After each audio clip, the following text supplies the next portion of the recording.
بسم اللہ الرحمن الرحیم۔ السلام علیکم۔ میرا شوہر بہت مالدار تھا، مگر جب بھی میں زیور پہن کر باہر جانے لگتی تو مجھے منع کر دیتا اور پھٹے پرانے کپڑے پہن کر جانے کو کہتا۔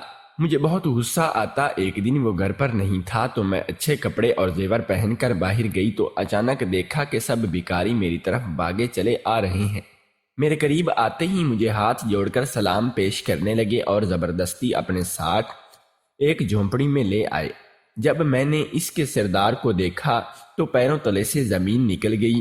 وہ تو کوئی اور نہیں بلکہ میری بہن کی شادی تھی اور میں چاہتی تھی کہ میں سب سے زیادہ خوبصورت لگوں، اسی لیے میں نے اپنی منہ دکھائی پر دی جانے والی ڈائمنڈ کی جیولری نکالی۔ آج تو میں یہ پہن کر جاؤں گی تو سب میری طرف دیکھتے ہی رہ جائیں گے، اور شادی میں کسی کے پاس بھی اتنی اچھی اور مہنگی جیولری نہیں ہوگی۔ میری بہت واہ واہ ہوگی، سب میری تعریفیں کرنے پر مجبور ہو جائیں گے۔ تیار ہونے کے بعد جیسے ہی میں جیولری پہننے لگی تو اسی وقت میرا شوہر کمرے میں آ گیا اور دیکھتے ہی حیرت سے چلا کر کہنے لگا، ارے یہ کیا، تم یہ زیورات کیوں پہن کر رہی ہو؟ تمہیں پتہ نہیں ہے کہ آج کل کے حالات کیسے ہیں؟ تم کوئی آرٹیفیشل جیولری پہن لو۔ میں نے اسے ناگواری سے دیکھا اور کہا کہ یہ تم کیسی باتیں کر رہے ہو؟ میری بہن کی شادی ہے اور میں سونے کے زیورات پہننے کے بجائے نکلی زیورات پہن کر جاؤں تو میری کتنی بے عزتی ہوگی، جبکہ سب کو پتہ ہے کہ میری شادی کتنے مالدار آدمی سے ہوئی ہے۔ کہنے لگا، تم سمجھ نہیں رہی ہو، میں نہیں چاہتا کہ کوئی یہ زیورات دیکھے کیونکہ یہ بہت مہنگے ہیں اور کسی کی بھی نیت ان پر خراب ہو سکتی ہے۔ تو میری بات مانو، تم یہ مت پہن کر جاؤ۔ میں کسی بھی صورت اس کی بات نہیں ماننا چاہتی تھی، مگر اس نے زبردستی میرا ہاتھ سے وہ زیور لے کر دوبارہ الماری میں رکھ دیے اور کہنے لگا کہ تمہیں زیورات پہننے کا شوق ہے تو گھر میں پہنو، میں کچھ نہیں کہوں گا، لیکن ایک بات یاد رکھو، جب بھی تم گھر سے باہر نکلو تو تم کبھی بھی کسی بھی تقریب یا کسی بھی موقع پر ان زیورات کو ہرگز بھی نہیں پہنو گی۔ یہ میں نے تمہیں پہلی اور آخری بار کہہ رہا ہے، امید ہے تمہیں سمجھ آ گئی ہوگی۔ میرا شوہر تو یہ کہہ کر کمرے سے باہر چلا گیا، جبکہ میں تو الجھن میں مبتلا ہو گئی۔ یہ ایسا کیوں کر رہا ہے؟ کہیں کنجوس تو نہیں؟ ویسے تو اتنا مالدار اور اتنا امیر ہے اور مجھے ہر کچھ دنوں کے بعد کوئی نہ کوئی سونے کا تحفہ دیتا رہتا ہے، لیکن جب دوسروں کو دکھانے کی اور اپنے سٹیٹس شو کرنے کی بات ہوتی ہے تو یہ مجھے منع کر دیتا ہے۔ حالانکہ میں نے کئی بار کہا ہے کہ مجھے اپنی ماں کو تو یہ سب دکھانے دیا کرو، لیکن وہ نہیں مانتا، کہتا تھا کہ یہ صرف میرے اور تمہارے لیے ہیں اور یہ تم صرف گھر پر ہی پہنو گی، اور مجھے سمجھ نہیں آتی کہ ایسا کیوں کہتا ہے۔ میری نئی نئی شادی تھی اور میں اپنے شوہر کے بارے میں کچھ بھی نہیں جانتی تھی۔ میں نے اس سے شادی صرف اس کی دولت اور امیرت دیکھ کر کی تھی۔ وہ ایک اچھا انسان تھا یا نہیں، یا اس کے والدین کیسے تھے، یا اس کا فیملی بیک گراؤنڈ کیسا تھا، میں نے کچھ بھی جاننے کی کوشش نہیں کی تھی، کیونکہ میرے نزدیک اس کے سب سے بڑی خوبی یہی تھی کہ وہ ایک امیر انسان ہے جو میرے سب خواب پورے کر سکتا ہے۔ اس لیے میں نے اپنے گھر والوں کے خلاف جا کر اس سے شادی کی، اور میری شادی کو ابھی صرف 2 ہی مہینے ہوئے تھے۔ اس سے میری پہلی ملاقات میری ایک امیر دوست کی برتھ ڈے پر ہوئی تھی، اور اسی نے مجھے اس سے ملوایا تھا۔ کہنے لگی تھی کہ یہ آج کل اپنے لیے لڑکی تلاش کر رہا ہے اور بہت ہی امیر آدمی ہے اور میرا دور کا کزن ہے، تم چاہو تو میں تمہاری اس سے بات کر سکتی ہوں۔ میری وہ دوست جانتی تھی کہ میری ہمیشہ سے کسی امیر آدمی سے شادی کرنے کی خواہش رہی ہے، اس لیے اس نے کسی اور سے پوچھنے کے بجائے مجھ سے پوچھا تھا۔ میں نے شروع سے ہی اپنی زندگی غربت میں گزاری تھی اور میں ایک ایک چیز کو ترستی رہتی تھی، اور میں نے اپنے ارد گرد کئی ایسی لڑکیوں کو دیکھا تھا جن کی شادیاں امیر لڑکوں سے ہوئی تو ان کی زندگیاں بدل گئی تھیں۔ اسی وجہ سے میری بھی شروع سے ہی یہی خواہش تھی کہ میں نے پکا فیصلہ کر لیا تھا کہ میں جب بھی شادی کروں گی کسی امیر انسان سے ہی کروں گی، تاکہ میری باقی کی زندگی کو سکون سے گزرے۔ اس لیے جب میری دوست نے مجھے یہ موقع فراہم کیا تو میں نے اس سے فائدہ اٹھانے میں دیر نہیں کی۔ اگرچہ اس شادی کے لیے میرے گھر والے نہیں مان رہے تھے، کیونکہ ان کے نزدیک دولت سے زیادہ خاندان اہمیت رکھتا تھا، مگر میری ضد کے آگے میری اماں ابا مجبور ہو گیا، کیونکہ میں نے انہیں دھمکی دی تھی کہ اگر میری شادی اس سے نہ کی گئی تو میں زہر کھا لوں گی۔ اسی وجہ سے ان کو مجبوراً ماننا پڑا۔ اماں ابا نے مجھ سے پوچھا تھا کیا کیا کہ میں ان سے جانتی ہوں، تو میں نے جھوٹ بول دیا کہ میں اس سے اچھے سے جانتی ہوں۔ وہ بہت اچھا انسان ہے، جبکہ حقیقت تو بس یہی تھی کہ میں نے صرف اس کے بارے میں وہی سنا تھا جو مجھے میری دوست نے بتایا تھا، اور اس نے مجھے مکمل طور پر تسلی دی تھی کہ تمہیں پریشان ہونے کی ضرورت نہیں ہے، تم اس کے گھر میں راج کرو گی۔ شروع میں تو میرے دل کو بھی دھڑکا سا لگا ہوا تھا کہ جانے میرا یہ فیصلہ صحیح بھی ہے یا نہیں، لیکن پھر میں نے سوچ لیا کہ قسمت آزمانی چاہیے، اور شادی کی پہلی رات ہی مجھے اپنے اس فیصلے پر فخر محسوس ہوا جب میرے شوہر نے مجھے منہ دکھائی میں ہیرے کا سیٹ دیا۔ میں نے ابھی تک صرف ٹی وی پر ڈراموں میں ہی دیکھا تھا، اتنا مہنگا گفٹ دیا جو میں نے ابھی تک صرف ٹی وی ڈراموں یا بڑے بڑے امیر لوگوں کو ہی پہنتے دیکھا تھا۔ وہ اصل میں پا کر تو میرے پاؤں ہی خوشی سے تمہاری زمین پر نہیں ٹک رہے تھے، وہ اصل میں پا کر تو میرے پاؤں زمین پر ہی نہیں ٹک رہے تھے۔ میرے ولیمے کا جوڑا بھی لاکھوں کا تھا، میں سب سہیلیاں اور کزنز میں سے نصیب پر رشک کر رہی تھی، اور اصل میں مبتلا ہو رہی تھی کہ اسے کتنا اچھا شوہر مل گیا ہے۔ اور اب تک تو سب اچھا جا رہا تھا، لیکن آج ہمارے درمیان پہلی بار معمولی سی جھڑپ ہوئی تھی، وہ بھی صرف اس وجہ سے کیونکہ میں اس کے دیے گئے زیورات اپنی بہن کی شادی میں پہن کر جانا چاہتی تھی، اور اس نے مجھے منع کر دیا تھا۔ تھوڑی دیر کے بعد میں نے ٹھنڈا دماغ سے خود کو سمجھایا کہ مجھے اس سے لڑائی نہیں کرنی چاہیے، اور جو بھی بات تھی تحمل سے سننی چاہیے تھی، یہی میرے حق میں بہتر تھا۔ اس لیے میں نے اس سے مزید لڑنے کا ارادہ ملتوی کر دیا، اور ہم دونوں شادی پر چلے گئے۔ یہ دن تو اچھے سے گزر گیا، اور میں نے اس بات کا اتنا مسئلہ نہیں بنایا کیونکہ ہرگز بھی میں اپنے شوہر کے ساتھ جھگڑا کر کے ان ساری نعمتوں سے محروم نہیں ہونا چاہتی تھی جو مجھے حاصل تھیں۔ بڑا سا گھر، گاڑی، اور جو میں مانگتی ہوں وہ سب مجھے مل جاتا تھا، لیکن تھوڑے دنوں کے بعد پھر سے وہی مسئلہ ہوا۔ تھوڑے دنوں کے بعد میں بازار کے لیے جانے لگی تو میں نے سوچا کہ کانوں میں کچھ ہلکے سے بندے پہن لیتی ہوں۔ میں نے ایک بہت ہی اچھا سوٹ نکالا اور اس کے ساتھ میچنگ جوتا بھی، مگر جب میں تیار ہو کر گھر سے باہر نکلنے لگی تو اس وقت میرا شوہر گھر کے دروازے پر مجھے کہنے لگا کہ تم اتنا تیار ہو کر کہاں جا رہی ہو؟ تم ہرگز اس حلیے میں باہر نہیں جا سکتی۔ میں نے سوچا کہ ابھی پھر مجھے کہے گا کہ تم نے یہ سونے کے بندے کیوں پہنے ہوئے ہیں، انہیں اتار کر جاؤ۔ میں نے اس کے کہنے سے پہلے ہی وہ زیورات اتار کر اس کے ہاتھ میں رکھ دیے، مگر حیرت کا جھٹکا لگا جب وہ بازو پکڑ کر روکتے ہوئے کہنے لگا کہ تم ایسے باہر نہیں جا سکتی۔ میں نے چلا کر پوچھا کہ کیوں، اب کیا ہوا؟ اب تو میں نے یہ زیورات اتار دیے ہیں جن کے پہننے سے تمہیں مسئلہ ہوتا ہے، تو اب کیوں نہیں جا سکتی؟ کہنے لگا کہ تم ان کپڑوں میں نہیں جا سکتی، اتنے مہنگے کپڑے پہن کر تم باہر کیا کرنے جاؤ گی؟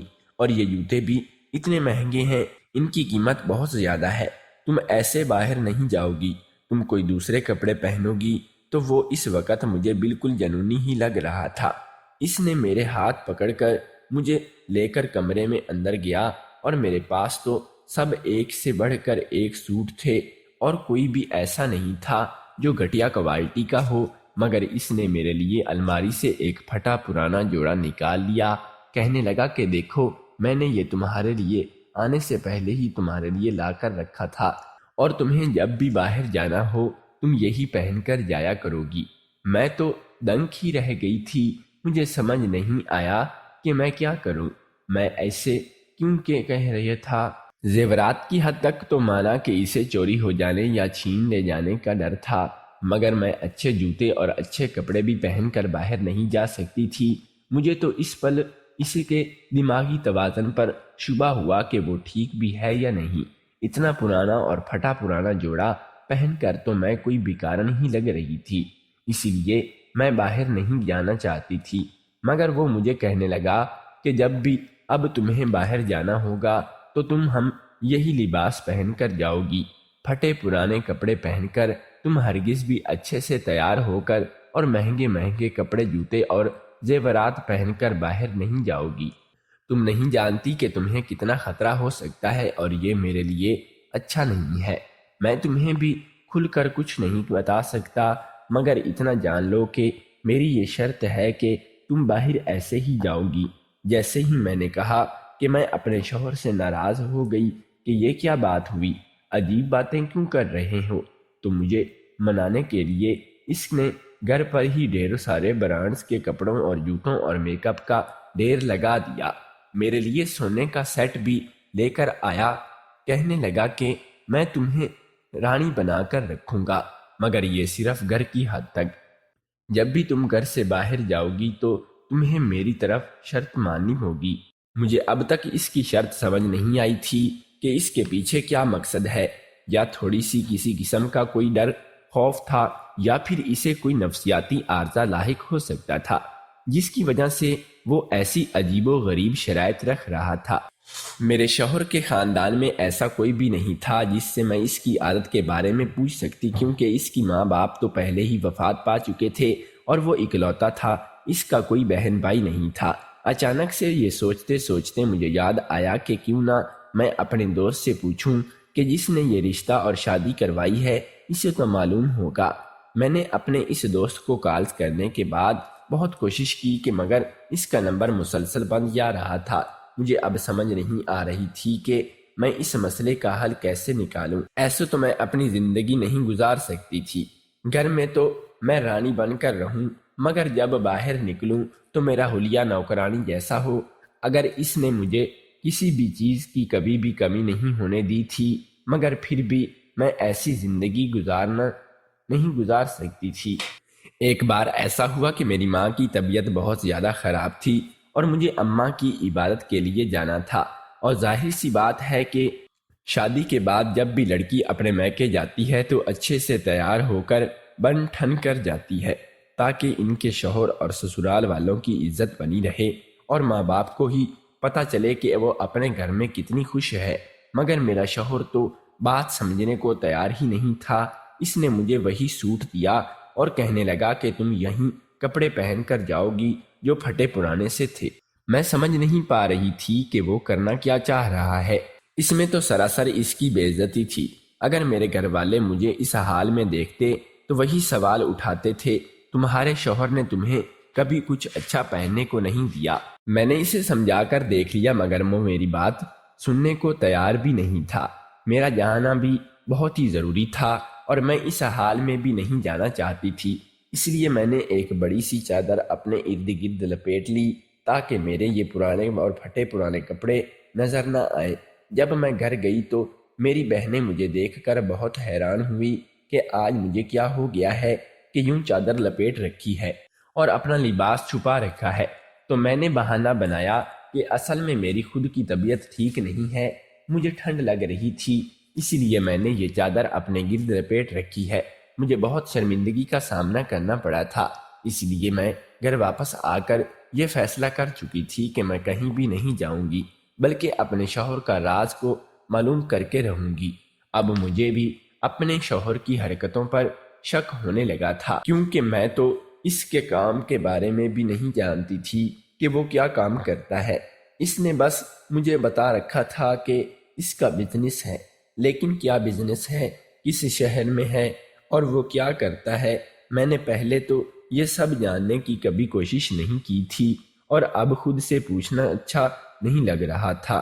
ایک دن میرا شوہر مجھے کہنے لگا کہ میں ایک کام کے سلسلے میں 2 دن کے لیے شہر سے باہر جا رہا ہوں، میرے پیچھے جب بھی گھر سے باہر نکلو تو تمہیں یاد ہے نا کہ تم نے کون سے کپڑے پہن کر جانا ہے، کبھی بھی گھر سے باہر تیار ہو کر مت نکلنا۔ وہ مجھے اچھی خاصی نصیحت کر کے چلا گیا۔ اس کے جانے کے بعد میں بھی جلدی سے اٹھی اور اچھے کپڑے پہنے، میک اپ کیا اور سونے کے زیورات پہن کر میں باہر جانے کے لیے تیار ہو گئی، کیونکہ اتنے عرصے سے جو خواہش میرے دل میں تھی وہی ہوئی کہ میں خوب سج دھج کر باہر نکلوں، اور اب میری شوہر کی غیر موجودگی میں پوری ہو رہی تھی، تو میں کیوں نہ اس سے فائدہ اٹھاؤں۔ چونکہ گاڑی تو میرا شوہر لے کر گیا تھا، اور ویسے بھی میں کیب بھی بک کروا سکتی تھی یا رکشے میں بھی جا سکتی تھی، مگر میں نے پیدل چلنا بہتر سمجھا تاکہ مارکیٹ میں جب میں یوں چلتے ہوئے جاؤں گی تو ہر ایک کی نظر مجھ پر ہوگی اور سب مجھے متاثر ہوں گے۔ ابھی میں کچھ ہی دور گئی تھی کہ دیکھا کہ سامنے سے کچھ بھکاری چلے آ رہے ہیں۔ ان کو اپنی طرف آتا دیکھ کر میں الجھن میں سے وہیں رک گئی تھی۔ ہو سکتا ہے کہ میری غلط فہمی ہو، مگر وہ سب میرے پاس آ کر ہاتھ باندھ کر کھڑے ہو گئے تو میں نے پریشانی سے انہیں دیکھا کہ یہ کیوں میرے پاس اکٹھے ہو گئے ہیں۔ اس سے پہلے میں انہیں کچھ پوچھتی کہ باری باری بھکاری مجھے سلام پیش کرنا شروع کر دیا اور وہ مجھے سلام مالکن کہہ کے مخاطب ہو رہے تھے۔ میں کچھ بھی سمجھ نہیں پا رہی تھی۔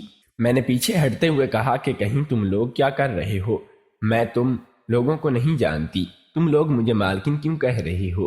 تو ایک بیکارن آگے آتے ہوئے کہنے لگی کہ ہم آپ کو اپنے ساتھ لے جانے کے لیے آئے ہیں، ہمارے سردار آپ کا انتظار کر رہے ہیں۔ پہلے تو میں نے یہ سمجھا کہ شاید یہ لوگ میرے ساتھ مذاق کر رہے ہیں۔ اب جب ان لوگوں نے میرے ہاتھ پکڑ کر زبردستی مجھے اپنے ساتھ کھینچنا شروع کیا تو میں گھبرا کر چلانے لگی، تم لوگ کون ہو اور مجھے کہاں لے کر جا رہے ہو؟ میرے ہر سوال کے جواب میں وہ ایک ہی فکرہ کہتے کہ ہم آپ کو اپنے سردار کے پاس لے کر جا رہے ہیں، وہ آپ کا انتظار کر رہے ہیں۔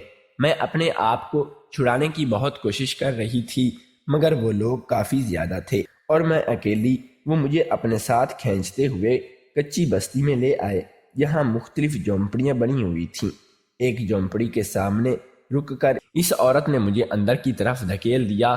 وہ کہنے لگی کہ اندر جائے مالکن، سردار صاحب اندر ہی بیٹھے ہیں۔ میرے لیے تو یہی بڑی حیرانی کی بات تھی کہ بیکاریوں کا بھی کوئی سردار ہوتا ہے بھلا، ان میں کہاں عہدے پائے جاتے ہیں، اور مجھے کیا ضرورت تھی کہ ان کے سردار سے ملنے کی؟ میں نے پیچھے مڑ کر دیکھا میں واپس جا سکوں تو ان سب لوگوں کو وہیں دروازے پر پڑے کھڑے یا پایا۔ مجبوراً میں نے اندر کی طرف قدم بڑھا دیے اور سوچا کہ مل ہی لیتی ہوں ان کے سردار سے، اس سے پوچھوں تو صحیح کہ اس کے ساتھ ہی مجھے یوں یرغمال بنا کر کیوں بنا کر کیوں لایا گیا ہے، اور وہ مجھ سے کیوں ملنا چاہتے ہیں، جبکہ میں تو اس کو جانتی بھی نہیں۔ میں نے یوں ہی جھونپڑی کی ایک اندر قدم رکھے تو مجھے ایسا لگا جیسے قیامت ہی میرے سر پر ٹوٹ گئی ہو۔ مجھے اپنی آنکھوں پر یقین نہیں آیا۔ سامنے کرسی پر بیٹھا شخص کوئی اور نہیں بلکہ میرا اپنا ہی شوہر تھا۔ اس وقت وہ بالکل ہی الگ انسان کے روپ میں موجود تھا۔ مجھے دیکھ کر اونچی آواز میں ہنستے ہوئے کہنے لگا کہ مجھے معلوم تھا کہ جیسے ہی میں گھر سے نکلوں گا تم فوراً میرے حکم عدلی کرو گی، اور دیکھو میرا خدشہ بالکل سچ ثابت ہوا۔ تم جیسی عورتیں ہی تو ہوتی ہیں جو پیسے کے لالچ میں کسی بھی حد تک گر سکتی ہیں۔ اس پل میں اسے دیکھ کر اتنی حیرت تھی کہ 2 منٹ تو مجھے کچھ بھی سمجھ نہیں آئی تھی میں کیا رد عمل دوں۔ پھر اچانک مجھے ہوش آیا۔ مجھے یاد آیا کہ وہ بیکاری مجھے یہ کہہ کر لانے تھے کہ وہ ان کے سردار نے مجھے بلایا ہے۔ تو کیا میرا شوہر ایک بیکاری ہے؟ میں ہرگز بھی اس بات پر یقین نہیں کرنا چاہتی تھی، مگر جو کچھ میرے سامنے ہو رہا تھا اس سے تو صاف صاف یہی ظاہر ہوتا تھا کہ اب میں اس سے پوچھنا ہی چاہ رہی تھی کہ یہ سب کیا ہے اور اس علاقے میں کیا کر رہا ہے، کیوں ہے کہ اچانک ہی اس نے آگے بڑھ کر میری گردن دبوچ لی۔ مجھے کہنے لگا کہ تم نے میری بات نہ مان کر بہت بڑا نقصان کر دیا ہے۔ میں نے تمہیں منع بھی کیا تھا کہ ایسا باہر مت آ کر کرنا، لیکن تم نہ مانی۔ اب میں تمہیں سزا دوں گا، اور ایسی سزا دوں گا کہ تم ساری زندگی یاد رکھو گی کہ لالچ کرنا کتنی بری عادت ہے۔ تم ایک بڑی بری عورت ہو۔ اور وہ مسلسل بڑبڑاتے ہوئے میری گردن پر دباؤ بڑھاتا جا رہا تھا، اور اگر 2 منٹ تک ایسا ہی رہتا تو شاید میں جان کی بازی ہار دیتی تھی۔ میں بڑی مشکل سے اسے پیچھے دھکا دیا اور وہاں سے بھاگ گئی۔ اتنا اچھا اور پیار کرنے والا شوہر ایک دم سے اتنا ظالم کیسے ہو سکتا تھا؟ مجھے یقین نہیں ہو رہا تھا کہ میں پہلے تو اپنے گھر میں جانے لگی تھی، پھر سوچا کہ وہاں بھی نہ پہنچ جائیں۔ اسی وقت وہ بالکل وحشی اور جنونی ہی رہ رہا تھا، اور اسی لیے میں اپنی اس دوست کے گھر میں چلی گئی جس کی وجہ سے میں اس مصیبت میں پھنسی تھی۔ میں نے جاتے ہی اس سے پوچھا کہ تم نے میرے ساتھ اتنا بڑا دھوکہ کیوں کیا ہے، میں نے تمہارا کیا بگاڑا تھا؟ تو وہ مجھ سے پوچھنے لگا کہ کیا ہوا ہے، تم کو اتنی گھبرائی ہوئی کیوں ہو؟ تو میں نے اسے شروع سے ہی لے کر اب تک کے سارے واقعات بتا دیے اور کہا کہ میرے ساتھ اب تک یہ ہوتا رہا ہے۔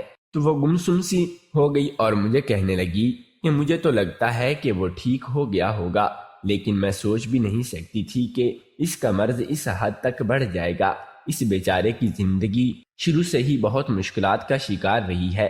اگرچہ دولت کی کوئی کمی نہیں تھی، مگر دولت ہی تو سب کچھ نہیں ہوتی، اور اس کے ماں اسے بچپن سے ہی چھوڑ کر چلی گئی تو اس کا یقین دنیا کی ہر عورت سے اٹھنے لگا ہے، اور اسے ہر عورت کی بات کردار اور بری لگنے لگتی جو دولت کی پجاری ہوتی۔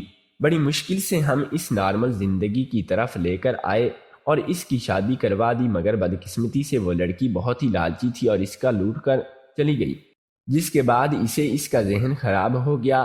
ہم نے اس کا بہت علاج کروایا اور ہم سب کو یہی تھا کہ اب ٹھیک ہو چکا ہے، اسی لیے ہم نے اس کی شادی کروانے کا فیصلہ کر لیا۔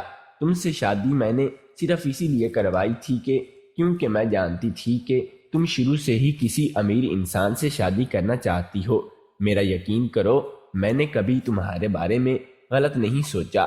مجھے تو یہی تھا کہ یہ بالکل ٹھیک ہو چکا ہے اور اب اس سے کوئی بھی نفسیاتی مرض لاحق نہیں ہوگا، مگر میں کیا جانتی تھی کہ وہ بظاہر ٹھیک ہے اور اندر ہی اندر وہ کس حد تک پہنچا ہوا ہے۔ اسے لگتا ہوگا کہ تمہیں دیکھ کر کوئی تمہیں اسے چھین نہ لے، اس لیے وہ تمہیں بدصورت بنا کر باہر بھیجتا تھا۔ اس کا مطلب یہ تھا کہ میرا شک بالکل صحیح تھا، واقعی میں وہ نفسیاتی مریض تھا، ورنہ کوئی ہوش مند انسان تو ایسی حرکات نہیں کرتا جیسے ہی اس نے کی تھی، اور آج تو حد ہی ہو گئی تھی۔ وہ میری جان لینے کے بھی درجے پر تھا، اور تو اور اتنی بری طرح سے ڈری ہوئی تھی کہ اسے چھوڑ دینا چاہتی تھی، مگر میری دوست مجھے سمجھایا کہ تم اپنے پیار کو اور محبت اس کا علاج کرو اور اسے ڈاکٹر کے پاس لے کر جاؤ، تمہاری محبت اسے بدل دے گی، اور کیا گارنٹی کہ تم پھر سے جس سے شادی کرو وہ کوئی اچھا انسان ہو۔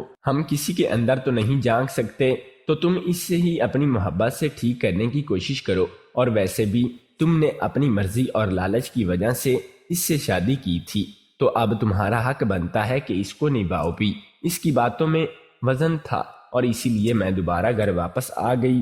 وہ پہلے تو گھر پر موجود تھا، اب اس کا حلیہ اور رویہ بالکل ہی بدلا ہوا تھا۔ وہ مجھ سے معافی مانگ رہا تھا۔ میں اسے لے کر سائیکاٹرسٹ کے پاس گئی اور تقریباً 1 سال تک اس کا مسلسل علاج اور تھراپی وغیرہ ہوتی رہی، اور اب وہ بالکل ٹھیک تھا اور ہم نے زندگی نئے سرے سے شروع کی تھی۔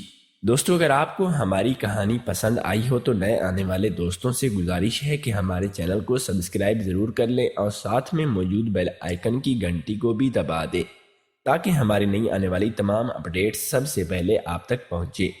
شکریہ۔